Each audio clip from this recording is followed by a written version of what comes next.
Xin chào thầy và các bạn. Ngày hôm nay thì nhóm bảo mật đã thực hiện mô phỏng một cuộc tấn công ddos. Để thực hiện cuộc mô phỏng này thì chúng em đã kết nối 4 máy tính vào một mạng LAN. Sau đó thì chọn ra một máy là máy bị tấn công và 3 máy còn lại là các agent sẽ trực tiếp tham gia vào quá trình tấn công. Chúng em đã lựa chọn kiểu tấn công làm cạn kiệt tài nguyên bằng cách khai thác lỗ hổng trên giao thức TCP được gọi là SYN Flood Attack. Và sau đây thì em xin được trình bày lại một lần nữa nguyên lý của kiểu tấn công SYN Flood Attack. Như chúng ta đã biết thì giao thức TCP hỗ trợ truyền nhận với độ tin cậy cao nên sử dụng phương thức bắt tay giữa bên gửi và bên thu trước khi truyền dữ liệu. Ở bước đầu tiên thì bên gửi sẽ gửi một gói tin SYN request. Bên nhận nếu nhận được gói tin SYN request thì sẽ trả lời bằng một gói tin SYN ACK reply. Cuối cùng bên gửi sẽ gửi ACK và hai bên bắt đầu truyền dữ liệu. Tuy nhiên, nếu như bên server nhận đã gửi đi một SYN ACK reply nhưng không nhận lại được gói tin ACK cuối cùng, thì sau một khoảng thời gian quy định, nó sẽ resend lại SYN ACK reply cho đến khi hết thời gian timeout. Vì thế nên toàn bộ tài nguyên hệ thống dự trữ để xử lý phiên giao tiếp nếu nhận được gói tin ACK cuối cùng sẽ bị phong tỏa cho đến hết thời gian timeout. Khi attacker gửi một cái gói tin SYN packet đến nạn nhân với địa chỉ bên gửi là giả mạo, kết quả nạn nhân gửi SYN ACK reply và sẽ không bao giờ nhận được ACK cuối cùng.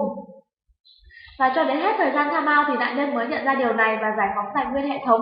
Tuy nhiên nếu như cái số lượng gói tin SYN packet giả là rất lớn và dồn dập thì hệ thống của nạn nhân có thể sẽ bị cạn kiệt tài nguyên. Và sau đây thì bạn Đào Xuân Tình sẽ trình bày về các công cụ sử dụng cũng như là quá trình tiến hành việc tấn công. Thứ nhất, chúng ta cần một tool chuyên dụng trong việc tấn công ddos. Các tool này thì có thể dễ dàng tìm thấy trên mạng. Ví dụ như là tool Flatting IP hoặc SYNFlat. Ở đây chúng em sử dụng tool SYNFlat bởi vì tool này rất dễ sử dụng.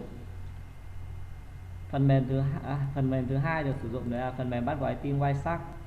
Chúng ta sử dụng phần mềm này để kiểm tra các cái gói tin được máy gửi đi trong quá trình tấn công. Phương pháp tấn công rất đơn giản. Sau khi download tool về, chúng ta phải chạy ứng dụng. Nhập những thông tin về đối tượng tấn công, nhà IP.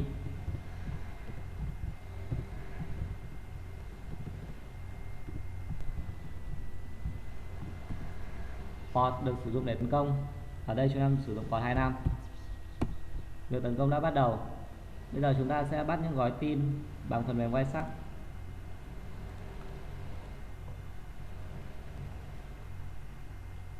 Ở đây chúng ta có thể thấy có rất nhiều cái gói tin được gửi đi với đích đến là đối tượng tấn công 192.168.10.10 và cái địa chỉ nguồn là từ rất nhiều các IP khác nhau.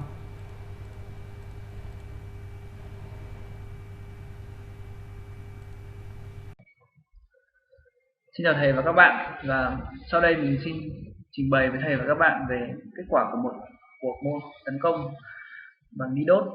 Trước tiên thì mình sẽ khởi tạo địa chỉ IP của mạng cũng như là của các máy tính ở trong mạng.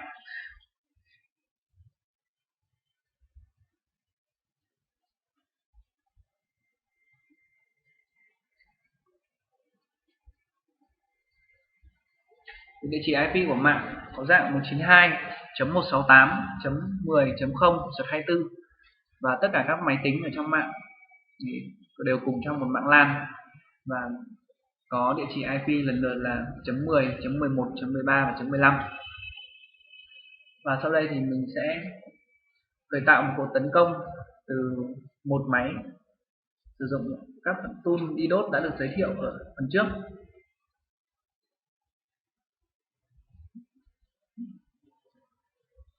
Đây là kết quả của tấn công với một máy tính bằng ddos. Thì chúng ta có thể thấy rằng là có rất nhiều gói tin được gửi tới địa chỉ của máy nạn nhân là địa chỉ 192.168.10.10 và xuất phát từ các địa chỉ IP khác nhau. Như bạn Tình vừa trình bày với các bạn thì đây là các địa chỉ IP giả.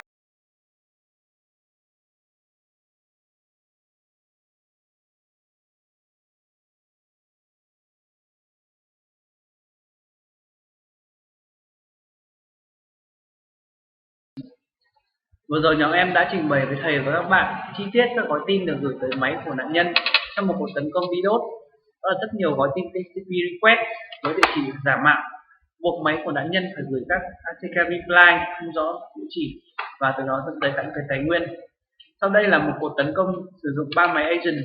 Chúng em sẽ bật Windows Task Manager của máy nạn nhân và theo dõi mức độ hoạt động của CPU.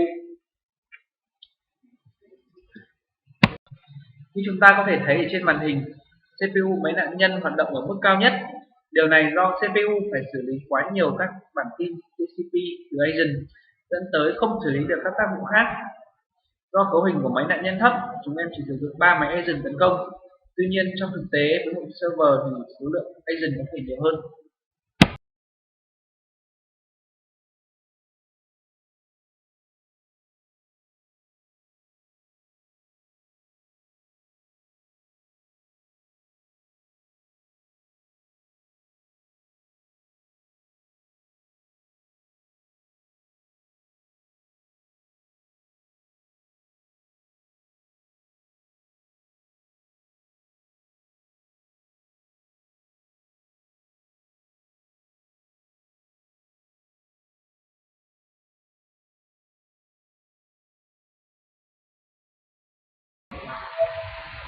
Như thầy và các bạn vừa thấy, chúng em vừa tiến hành mô phỏng thành công một cuộc tấn công ddos với 3 máy tham gia tấn công và một máy nạn nhân bằng phương pháp Sin Flash Attack. Do cấu hình máy bị tấn công không cao nên chỉ 3 người tấn công là đã khiến máy nạn nhân gần như tê liệt. Trong thực tế thì một server cấu hình cao, dung lượng lớn thì ta cần rất nhiều agent, tuy nhiên cách thức hoạt động thì hoàn toàn tương tự. Qua đây nhóm em mong các bạn sẽ có cái nhìn trực quan hơn về ddos và một cuộc tấn công ddos. Chúng em xin chân thành cảm ơn sự lắng nghe của thầy và các bạn.